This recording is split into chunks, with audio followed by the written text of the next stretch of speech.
രാഹുൽ ഗാന്ധിയുടെ സ്ഥാനാർത്ഥിത്വത്തിൽ ചർച്ച തുടരുന്നതിനിടെ അമേഠിയിലെ ബി.ജെ.പി സ്ഥാനാർത്ഥിയായി സ്മൃതി ഇറാനി ഇന്ന് പത്രിക നൽകും. കേന്ദ്ര പ്രതിരോധ മന്ത്രി രാജ്നാഥ് സിംഗ് ലക്നൌവിലും പത്രിക നൽകും. റോഡ് ഷോയായി എത്തിയാകും ഇരുവരും പത്രിക സമർപ്പിക്കുക. മോഹൻലാൽഗഞ്ചിൽ കേന്ദ്രമന്ത്രി കൗശൽ കിഷോറും ഇന്ന് പത്രിക സമർപ്പിക്കും. നോബിൾ മാരിക്കാരൻ വിശദാംശങ്ങളുമായി. നോബിൾ, സ്മൃതി ഇറാനി അമേഠിയിൽ പത്രിക നൽകുന്നു ഇന്ന്.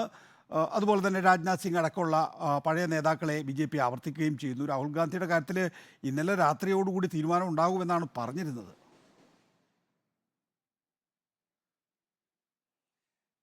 നികേഷ്, ബി.ജെ.പി സംബന്ധിച്ചിടത്തോളം അമേഠിയിൽ അവരുടെ സ്ഥാനാർത്ഥി കഴിഞ്ഞ കുറേ ദിവസങ്ങളായി പ്രചാരണം തുടങ്ങിയാണ്. ഇന്നിപ്പോൾ അവർ അതിൽ നാമനിർദ്ദേശ പത്രിക സമർപ്പിക്കുകയും ചെയ്യും. ഇന്നിപ്പോൾ ഇവിടെ ഗൗരിഗഞ്ചിൽ എത്തിയാണ് നാമനിർദ്ദേശ പത്രിക നൽകുക. 12 മണിയോടെ നാമനിർദ്ദേശ പത്രിക നൽകും എന്നാണ് നമ്മൾ മനസ്സിലാക്കുന്നത്. വലിയ റോഡ് ഷോ ആയി തന്നെയാണ് സ്മൃതി ഇറാനി ഇപ്പോൾ നിശ്ചയിച്ചിരിക്കുന്ന നാമനിർദ്ദേശ പത്രിക നൽകുന്നതിന് വേണ്ടി മധ്യപ്രദേശ് മുഖ്യമന്ത്രി മോഹൻ യാദവും ഈ റോഡ് ഷോയിൽ പങ്കെടുക്കും. എന്താണെങ്കിലും വലിയ പ്രചാരണം ബി.ജെ.പി അമേഠിയിൽ ഒരു സ്ഥലത്ത് നടത്തുമ്പോൾ കോൺഗ്രസ് ഇതുവരെ അവിടെ സ്ഥാനാർത്ഥിയെ നിശ്ചയിച്ചിട്ടില്ല എന്ന പ്രധാനപ്പെട്ട കാര്യമാണ്. നികേഷ് നേരത്തെ സൂചിപ്പിച്ചതുപോലെ തന്നെ കഴിഞ്ഞ ദിവസം ചേർന്ന കേന്ദ്ര തെരഞ്ഞെടുപ്പ് സമിതി ഇതിൽ തീരുമാനം എടുക്കുമെന്ന് പറഞ്ഞെങ്കിൽ പോലും ഈ വിഷയം പോലും വലിയ രീതിയിൽ തന്നെ ചർച്ചയ്ക്ക് വന്നില്ല എന്നാണ് യാഥാർത്ഥ്യം. എന്താണെങ്കിലും മല്ലികാർജ്ജുൻ ഖാർഗെ ഇനിയിപ്പോൾ അമേഠിയിലെയും റായ്ബറേലിയിലെയും സ്ഥാനാർത്ഥിയെ പ്രഖ്യാപിക്കും എന്നാണ് കോൺഗ്രസ് വൃത്തങ്ങൾ വ്യക്തമാക്കുന്നത്. രാഹുൽ ഗാന്ധി തന്നെ അമേഠിയിലേക്ക് പോകും എന്നത് സൂചനകളായി ഇപ്പോഴും തുടരുന്നു. അത് ഏറെക്കുറെ ഉറപ്പിക്കാമെന്ന രീതിയിൽ തന്നെയാണ് പ്രതികരണങ്ങൾ വരികയും ചെയ്യുന്നത്. പക്ഷേ വരും ദിവസങ്ങളിലായിരിക്കും അതിൻ്റെ ഒരു പ്രഖ്യാപനം ഉണ്ടാവുക. 3-ാം തീയതിയാണ് നാമനിർദ്ദേശ പത്രിക നൽകാനുള്ള അവസാന തീയതി. ഒരുപക്ഷെ 2-ാം തീയതിയെങ്കിലും രാഹുൽ ഗാന്ധി നാമനിർദ്ദേശ പത്രിക നൽകും എന്ന സൂചനകളാണ് അവിടെ നിന്ന് പുറത്തേക്ക് വരുന്നത്. വരും ദിവസങ്ങളിൽ ഇതുമായി ബന്ധപ്പെട്ട പ്രഖ്യാപനം ഉണ്ടാകും. അതേസമയം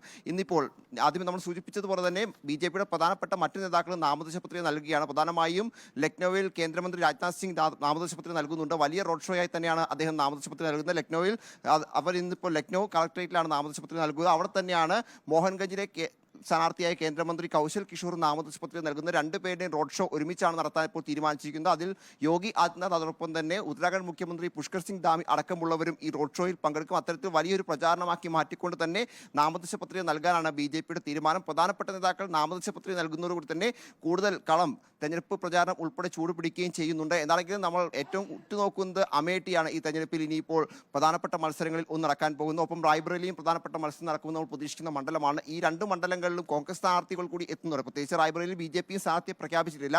ഈ മണ്ഡലങ്ങളിൽ കൂടി സ്ഥാനാർത്ഥികൾ എത്തുന്നതോടെ എന്താണെങ്കിലും തെരഞ്ഞെടുപ്പ് പ്രചാരണം വളരെ ചൂടുപിടിക്കും. അതിനിടയിലാണ് സ്ഥാനാർത്ഥികൾ ഇന്നിപ്പോൾ നാമനിർദ്ദേശ പത്രിക നൽകുന്നത്. ബി.ജെ.പി ബഹുദൂരം ഈ മണ്ഡലങ്ങളിൽ, പ്രത്യേകിച്ച് ലക്നൌവിലും അതോടൊപ്പം തന്നെ റായ്ബറേലിയിലൊക്കെ പ്രചാരണത്തിൽ മുന്നോട്ട് പോയിട്ടുണ്ട് അമേഠിയിലുമൊക്കെ പ്രചാരണത്തിൽ മുന്നോട്ട് പോയിട്ടുണ്ട് എന്ന യാഥാർത്ഥ്യമാണ്. കാരണം നേരത്തെ തന്നെ ആദ്യഘട്ടത്തിൽ തന്നെ ഈ നേതാക്കളുടെ സ്ഥാനാർത്ഥി പട്ടിക ആദ്യം പ്രഖ്യാപിച്ച പട്ടികയിൽ തന്നെ ഉണ്ടായിരുന്നു. അന്ന് മുതൽ തന്നെ അവിടെ പ്രചാരണം ബി.ജെ.പിയുടെ ശക്തമായി നടക്കുന്നുണ്ട്. ഗ്രൗണ്ടിൽ ഉൾപ്പെടെ കൃത്യമായ വർക്കുകൾ നടക്കുന്ന സ്ഥലം കൂടിയാണ്. അതുകൊണ്ട് തന്നെ ഇനിയിപ്പോൾ നാമനിർദ്ദേശ പത്രിക നൽകി അവസാനവട്ട പ്രചാരണത്തിലേക്ക് പോയിക്കൊണ്ട് എത്രയും വേഗം മികച്ച വിജയം നേടാൻ തന്നെയായിരിക്കും പാർട്ടികളും അതോടൊപ്പം സ്ഥാനാർത്ഥിയും ശ്രമിക്കുക എന്ന കാര്യത്തിൽ യാതൊരു സംശയവുമില്ല. 12 മണിയോടെ ഈ മണ്ഡലങ്ങളിലൊക്കെ, പ്രത്യേകിച്ച് ലക്നൌവിലും അതോടൊപ്പം തന്നെ അമേഠിയിലും സ്ഥാനാർത്ഥികൾ നാമനിർദ്ദേശ പത്രിക നൽകും എന്നാണ് ഇപ്പോൾ വിവരം പുറത്തേക്ക് വരുന്നത്. നികേഷ്.